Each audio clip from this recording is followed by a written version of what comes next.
플라스틱이 분해되는데 얼마가 걸릴지 아무도 예측이 안 돼요. 그 EU나 미국의 소비자들의 경우에 이 플라스틱에 대한 분노, 코카콜라나 네슬레 다 재생원료로 사용을 하겠다라고 약속을 하는 거죠. 고품질의 재생원료를 공급하지 못하는 사회, 글로벌한 플라스틱 산업에 있어서 경쟁력을 상실하게 되는 거죠.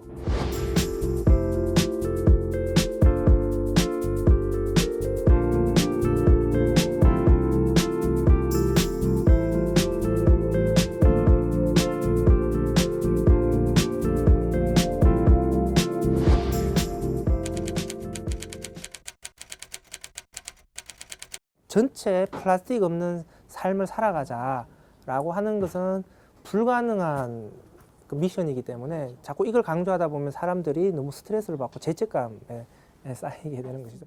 매년 평균적으로 800만 톤 정도의 플라스틱 폐기물이 해양으로 유입되고 있다라고 하는 것이고요.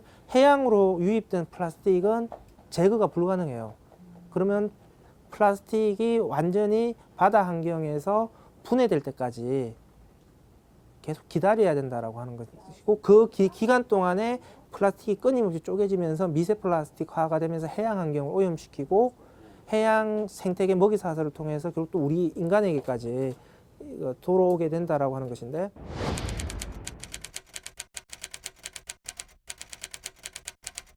해양에서 그 플라스틱이 분해되는데 얼마가 걸릴지 아무도 예측이 안 돼요. 300년이 걸릴 거다, 500년이 걸릴 거다라고 얘기하는 건데 그건 그냥 이론적인 수치일 뿐이에요. 1000년이 걸릴지 2000년이 걸릴지도 사실은 아무도 확인된 바가 없는 거거든요.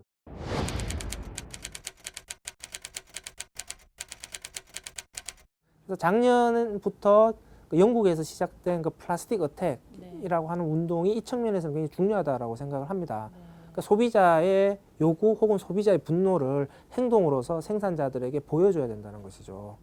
전 세계적으로 특히 선진국의 경우에 해양 쓰레기, 바다 쓰레기 그리고 미세 플라스틱에 대해서 느끼는 위험에 대한 그 강도가 한국보다는 훨씬 더 강한 것 같습니다.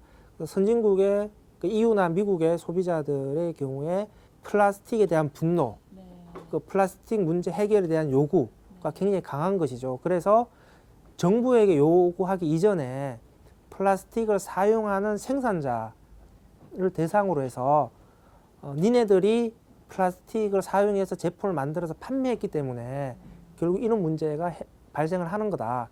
그래서 이 문제들을 생산자들은 어떻게 해결할 거냐에 대한 소비자의 분노와 요구가 굉장히 강한 거죠.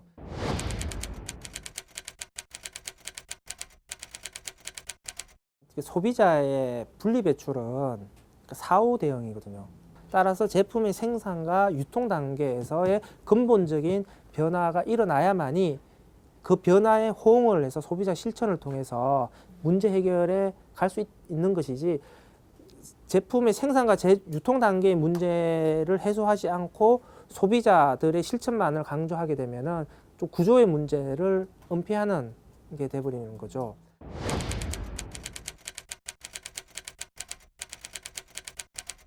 그래서 그 글로벌 펩시콜라나 코카콜라나 네슬레 이런 다국적 기업들의 경우에는 소비자의 분노에 직접적으로 맞닥뜨렸기 때문에 정부 규제 이전에 소비자들에게 스스로 플라스틱 문제 해결을 어떻게 할 것인가에 대한 비전에 대한 제시가 필요한 거죠.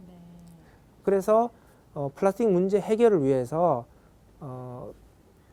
2030년까지 자기들이 사용하는 플라스틱은 다 재생원료로 사용을 하겠다라고 약속을 하는 거죠. 그 이전까지는 재생원료를 쓸 것이냐 신재를 쓸 것이냐라고 하는 선택에 있어서 재생원료가 신재보다 가격이 싸니까 재생원료를 사겠다, 경제적인 이유로만 이렇게 했는데, 지금은 아주 품질이 좋은 재생원료가 만들어졌을 때 신재보다 가격이 비싸더라도 재생원료를 구매해서 사용하는 것은 그냥 필수적인 선택이 돼버리는 거죠. 그러니까 선택이 아니라 필수가 돼버리는 거죠. 그러니까 우리나라의 경우에는 재생원료 사용에 대한 일단 소비자들의 요구도 강하지 않은 상태고요. 그러다 보니 기업들도 현재 기술적으로 어렵다, 여건이 안 된다 이런 이유를 들면서 재생원료 사용들을 기피하고 있는 거거든요. 그러니까 글로벌 추세와 비추어 보게 되면은 점점 더 그 흐름에 뒤떨어져 가는 상황이고요. 이런 상황이 지속되게 된다면 한국에서의 플라스틱을 사용하는 산업의 경쟁력이 떨어지는 문제가 발생할 걸로 우려가 됩니다.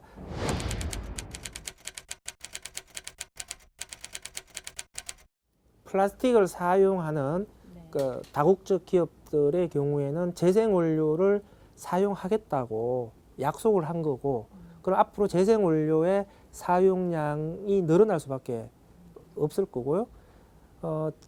플라스틱 제품의 신재료를 대체할 수 있는 수준의 고품질의 재생원료 수요가 계속 늘어날 수밖에 없는 거죠.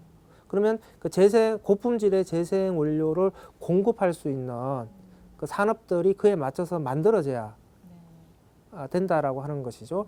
그러면 그 기존의 그 영세한 수준의 플라스틱 재활용 업체만으로는 플라스틱을 사용하는 생산자들이 요구하는 고품질의 재생원료를 조달하기 힘들어요. 그 고품질의 재생원료를 생산하기 위해서는 시설의 규모도 지금보다 훨씬 더 커져야 되고 재활용 기술도 훨씬 더 고도화돼야 되거든요.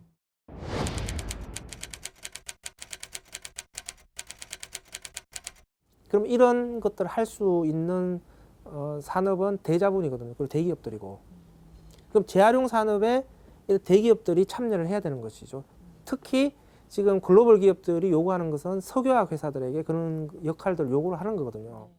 그러면 석유화학 산업이라고 하는 그 대자본과 재활용 산업이 결합하는 구도로 갈 거라는 것이고, 재생원료를 플라스틱 제품에 사용하는 것은 그냥 당연한 상식적인 게 되는 것이죠. 역으로 말하면 플라스틱 제품에 재생원료를 사용하지 못하는 기업, 혹은 플라스틱 산업에서 요구하는 고품질의 재생원료를 공급하지 못하는 사회, 글로벌한 플라스틱 산업에 있어서 경쟁력을 상실하게 되는 거죠.